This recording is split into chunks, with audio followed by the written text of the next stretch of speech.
अगले 70 डेज में 400 to 700 score कैसे लेकर जाना है and how do you get into a prestigious college like AIIMS and AFMC, I am going to tell you 7 steps 70 days strategy, very very important.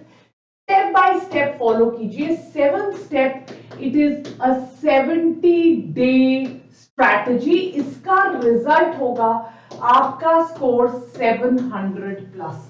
What is the first step towards a 7 step 70 day strategy? Step number 1, जो सबसे important step है, इसको आप किसी भी कीमत पर miss मत कीजिएगा मेरे बच्चों. सबसे इंपॉर्टेंट स्टेप है आपकी फिजिक्स की एनसीईआरटी के सारे बैक एक्सरसाइजेस. इनमें से डायरेक्ट क्वेश्चंस आएंगे. मंडे पे मैं एक वीडियो बनाकर आपको प्रूव करके दिखाऊंगी. फिजिक्स की एनसीईआरटी के सारे टेबल्स और फिजिक्स की एनसीईआरटी के सारे सॉल्व्ड एग्जांपल्स. ये जिस बच्चे ने कर लिया उसकी जो वीकनेस फिजिक्स में है, because of which that child is able to not cross 400, 410, 420 पे स्टक है वो बच्चा, इसको ओवरकम करेगा. इसके बाद आपको 4th स्टेप पे बताऊंगी कि कैसे फिजिक्स को और ज्यादा इंप्रूव करना है. ये रहा आपका स्टेप नंबर 1.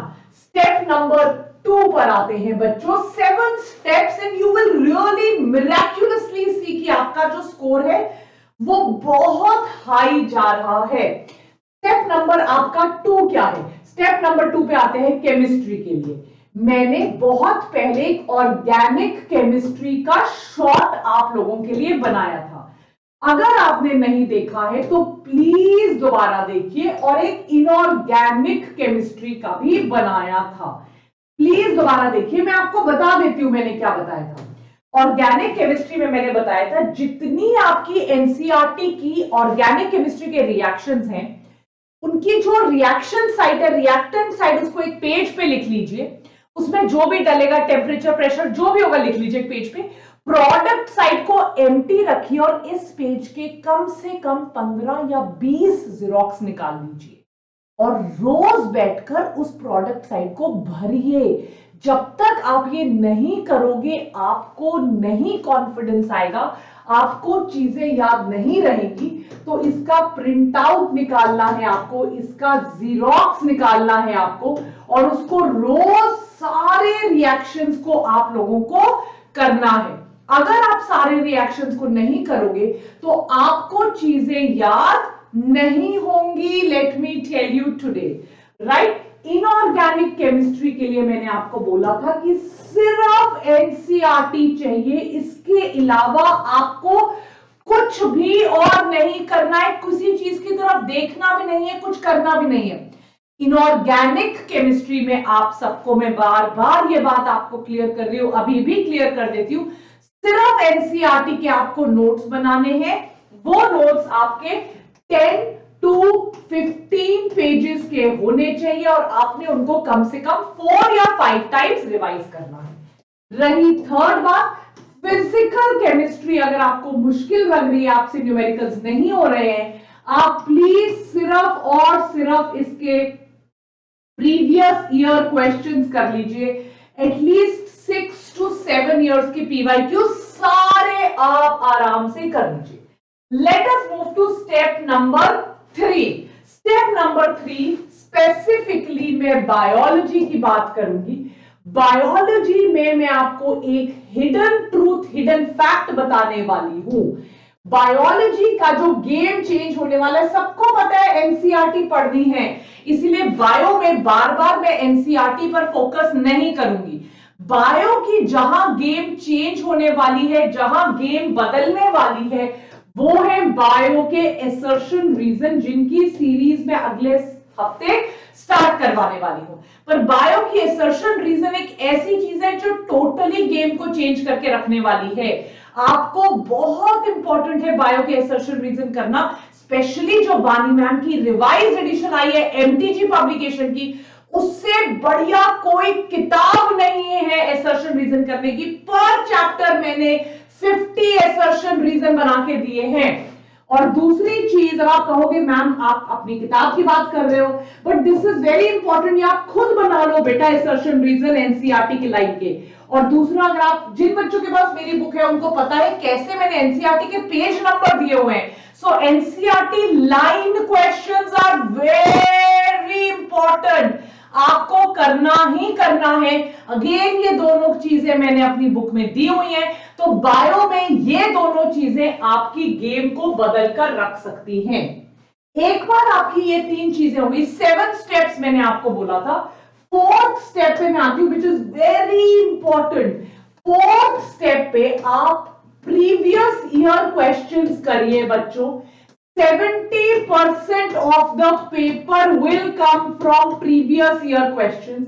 पहले 2021 से लेकर लास्ट 5 इयर्स करिए।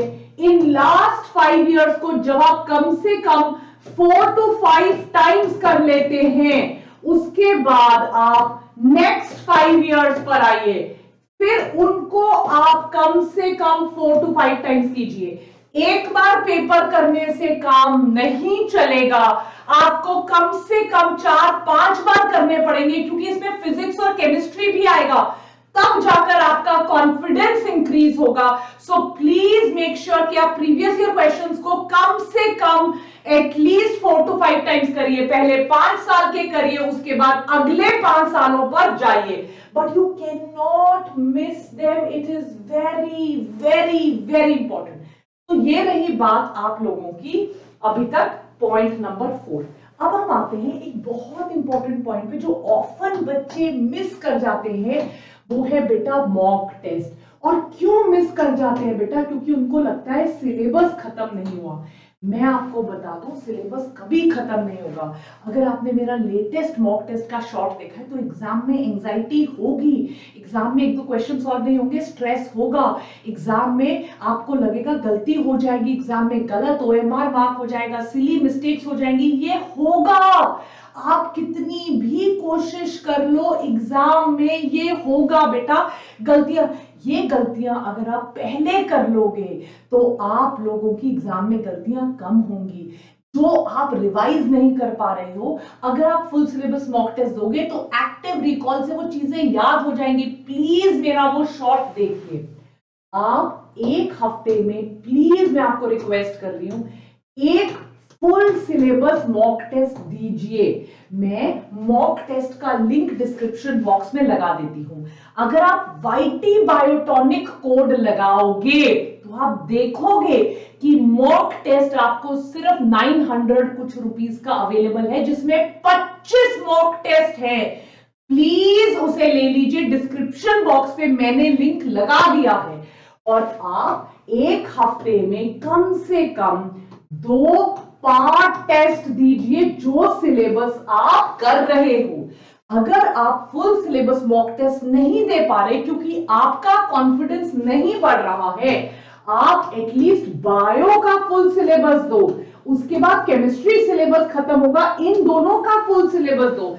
आप फिजिक्स को पार्ट टेस्ट के फॉर्म पे दो, पर प्लीज मॉक टेस्ट दो, वरना यही गलतियां जाकर आप एग्जाम में करोगे। और अगर एग्जाम में ये गलतियां करोगे तो आप लोगों का सिलेबस खत्म होकर भी, बड़ी बड़ी कोचिंग में जाकर भी नैया पार नहीं होगी बच्चों। अब मैं आती हूं स्टेप नंबर 6 पे। ध्यान से सुनो इस स्टेप को, और इस स्टेप के बाद जो स्टेप नंबर 7 है वो सबसे ज्यादा इंपॉर्टेंट है। आपको कम से कम 3 बार सिलेबस को रिवाइज करना है। बहुत ज्यादा इंपॉर्टेंट है बेटा। अगर मिनिमम, ये एक मैजिकल फिगर है, कम से कम कोशिश करिए आपने 3 बार पूरे सिलेबस को रिवाइज किया है। अगर आप लोगों का सिलेबस 3 बार रिवाइज नहीं हुआ है तो आप लोग उस लेवल तक नहीं पहुंच पाओगे जिस लेवल तक आप पहुंच सकते हो। सो 3 बार आपका सिलेबस रिवाइज होना बहुत बहुत बहुत इंपॉर्टेंट है मेरे बच्चों। इसको करने के लिए अब आपके पास सिर्फ मार्च है और अप्रैल है। मैं आपको एक फॉर्मूला देती हूं, मार्च में हो सकता है आपका सिलेबस कंप्लीट ना हो, बोर्ड एग्जाम्स हो, नहीं हो, मार्च में आप एक बार करो, अप्रैल के महीने में 15 डेज प्लस 15 डेज करके आप 2 बार अपना सिलेबस खत्म कर लेना। पर कोशिश करना कि अप्रैल एंड 1st to 6th में आपको कुछ नहीं करना है, सिर्फ मॉक टेस्ट पेपर देने, रिलैक्स रहना है, पर आपका कम से कम 3 कंप्लीट सिलेबस का रिवीजन होना चाहिए, ये बहुत जरूरी है। Which brings us to the last tip, 70 days 700 marks, only 7 tips, which brings me to the last and the most important tip। फरवरी खत्म होने को आया है, ये जो मार्च है बेटा, टिप नंबर, इसी में आपको, सिर्फ इसी महीने में आपको अपना सिलेबस को कंप्लीट करना है। चाहे आप साम दाम दंड भेद जो मर्जी कर लो, क्योंकि मेरे बच्चों अप्रैल के महीने में आइडियली स्पीकिंग आपको सिर्फ रिवाइज करना है, आपको no new information in last 1 month, आपको सिर्फ मॉक टेस्ट देने हैं और आपको सिर्फ नोट्स जो आपने बनाए होंगे उनको रिवाइज करना है, आपको नया कुछ नहीं करना। तो अपने मार्च की प्लानिंग ऐसे कीजिए, आपका फेब खत्म हो चुका है, अपने मार्च की प्लानिंग ऐसे कीजिए कि अब आपका सिलेबस जो है वो कंप्लीट हो जाए मार्च में। भले ही आप 12th के फ्रेशर हैं या ड्रॉपर हैं, आपका सिलेबस पूरी तरह कंप्लीट हो जाना चाहिए। अपने टाइम को अपने आप यूटिलाइज करो ताकि अप्रैल 1 से 30 तक आपके 2 रिवीजन हो सके। जैसा मैंने 6 पॉइंट में बोला, रिवीजन बहुत जरूरी है, रिवीजन से ही मेमोरी बनेगी, रिवीजन से ही एग्जाम में स्पीड आएगी। अगर एग्जाम में मेमोरी और स्पीड आपका साथ नहीं देगी तो ये एग्जाम क्रैक करना असंभव हो जाएगा बच्चों, it will be impossible to crack this examination. So please make sure that you are finishing your syllabus in the month of March and you are revising in the month of April।